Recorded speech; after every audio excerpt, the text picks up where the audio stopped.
జై శ్రీమన్నారాయణ.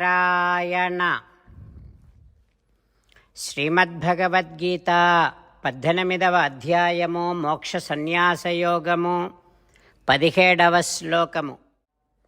యస్య నాహం కృతో భావో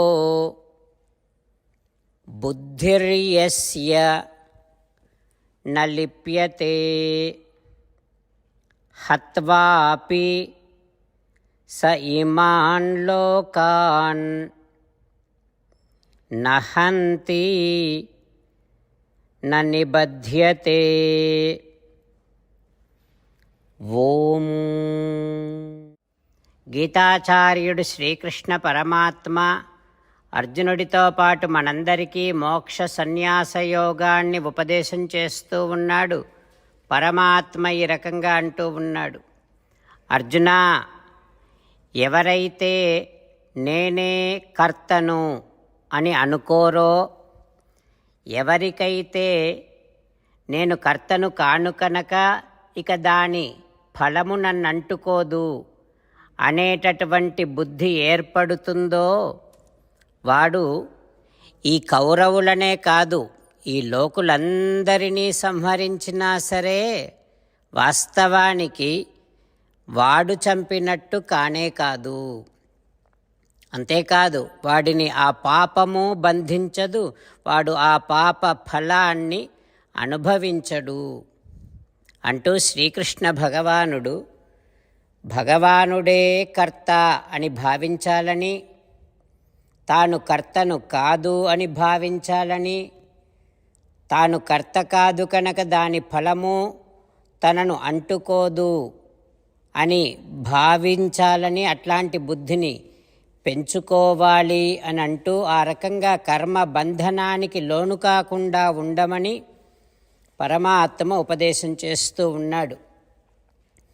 ఆ శ్రీకృష్ణ భగవానుడి ఉపదేశాన్ని మనసారా భావన చేస్తూ మనం చేసే ప్రతి పనికి భగవానుడే ప్రధాన కారణముగా భావిస్తూ ప్రతి పనిని శ్రీమన్నారాయణుడి సేవగా చేస్తూ శ్రీమన్నారాయణుడిని పొందటమే జీవిత లక్ష్యముగా పెట్టుకొని శ్రీమన్నారాయణుడిని మాత్రమే శరణు వేడుకుంటూ పరమాత్మ పలికిన పలుకులను అదేవిధంగా పలికే ప్రయత్నం చేద్దాం.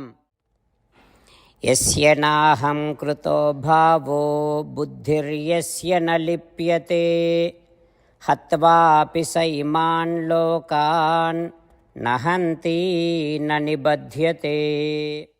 అంతేకాకుండా మనం ప్రతిరోజు శ్రీమన్నారాయణుడికి ఒక 8 పనులు చేస్తాం అని మాట ఇద్దాం.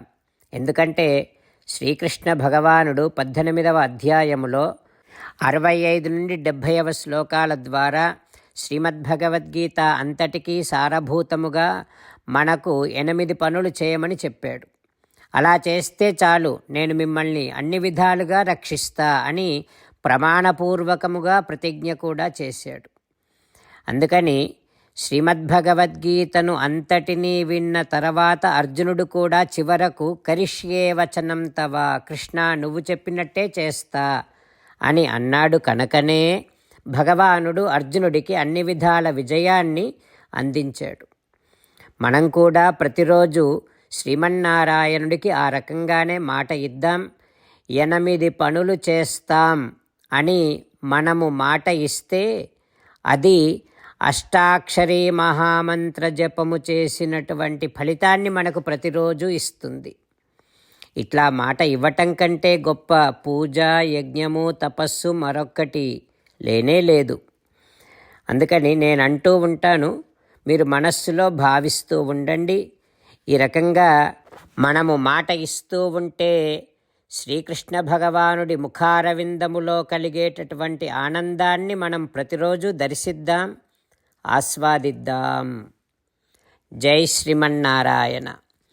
హో శ్రీమన్నారాయణ, నువ్వు చెయ్యమన్నట్టే నేను నిన్నే సంతతము ధ్యానము చేస్తూ ఉంటా.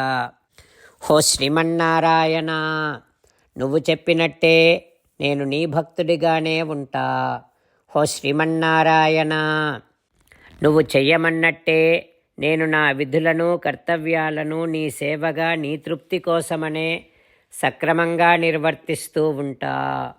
ఓ శ్రీమన్నారాయణ, నువ్వు చెప్పినట్టే నేను నీవాడిని అనే మహావిశ్వాసముతో నీకే నమస్కరిస్తూ ఉంటా. ఓ శ్రీమన్నారాయణ, మామేకం శరణం వ్రజ, నన్ను ఒక్కడిని మాత్రమే శరణు వేడుకో అని నువ్వే అన్నావు కనుక నేను నిన్ను ఒక్కడిని మాత్రమే శరణు వేడుకుంటా. ఓ శ్రీమన్నారాయణ, మా శుచః, ఇక దుఃఖించకు అని నువ్వే నాకు భరోసా ఇస్తున్నావు కనుక నేను ఇక దుఃఖించను.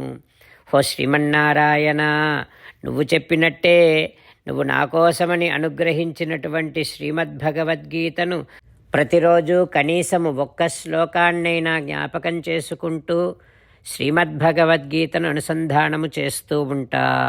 ఓ శ్రీమన్నారాయణ, నువ్వు చెప్పినట్టే నువ్వందరి కోసమని చెప్పినటువంటి శ్రీమద్భగవద్గీతను తెలియని భక్తులందరికీ తెలియచేసే నా వంతు ప్రయత్నాన్ని నేను నిరంతరము కొనసాగిస్తూనే ఉంటా. ఓ శ్రీమన్నారాయణ, నేను నువ్వు చెప్పినట్టే చేస్తా, నీకు నచ్చినట్టే ప్రవర్తిస్తా, నీకోసమే పని చేస్తూ ఉంటా. కరిష్యే వచనం తవ. జై శ్రీమన్నారాయణ. భక్తులకు ప్రత్యేకమైనటువంటి విజ్ఞాపన. మీకు అన్ని విషయాలలో వెంటనే మంచి ఫలితాలు రావాలి అనంటే ప్రతిరోజు 1 నిమిషం వెచ్చించి నారాయణాస్త్రాన్ని చదవండి. ఇక మీకు తిరిగే ఉండదు.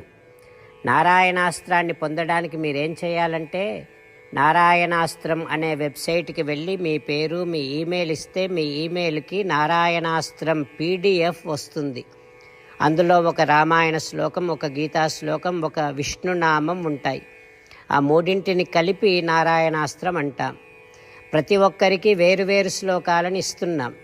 ఆ రకంగా ఎవరి శ్లోకాన్ని వారు ప్రతిరోజు తప్పనిసరిగా చదవటం వలన ప్రతిరోజు ప్రతి 24,000 భక్తులతో ఒకసారి సంపూర్ణ రామాయణ పారాయణ, 33 సార్లు శ్రీమద్భగవద్గీత పారాయణ, 24 సార్లు శ్రీ విష్ణు సహస్రనామ స్తోత్ర పారాయణ జరుగుతుంది.